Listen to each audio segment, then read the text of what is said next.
I'm historian and author Claire Ridgway, and today's Tudor Christmas Advent episode is something a little bit special.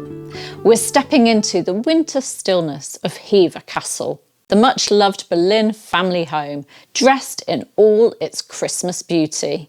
It's a place many of you know that I adore, and one that holds a very particular moment in Tudor history. A moment Dr. Owen, Emmerson and I believe quite literally changed the course of England. Because it was here, at Hever, during the Christmas season of 1526 into early 1527, that we believe Anne Boleyn made one of the most consequential decisions of her life.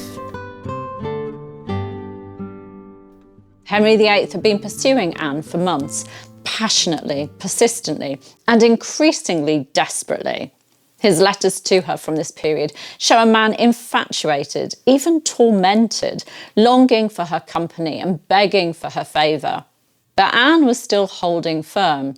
She'd refused to become his mistress, refused to be just another woman in his string of pastimes, and she'd even said no to becoming his official mistress. Henry could have walked away. But he was a man obsessed, and by late 1526 he was proposing marriage. And it's during that Christmas at Hever, away from court, surrounded by the landscape of her childhood, with time, reflection and family around her, that Anne seems to have reached her decision. We can see the shift in the surviving evidence. Henry's letters change tone. The uncertainty and pleading begin to settle. And crucially, by early 1527, Henry and Anne were working together towards a shared future.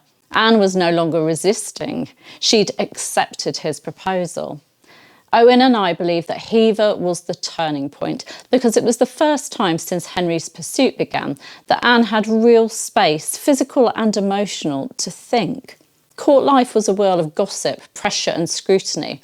But at Hever, in the quiet of a Kentish winter, she had the chance to contemplate what Henry's offer meant.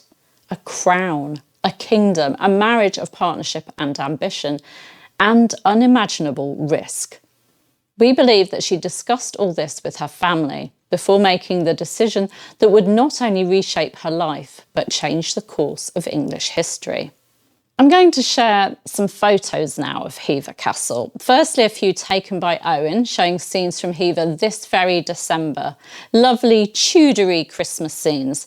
And then some I've taken at Hever over the Christmas period in the past, showing it in its festive glory.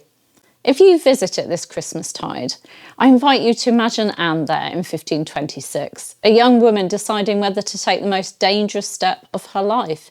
Because that Christmas at Hever wasn't just festive, it was transformative.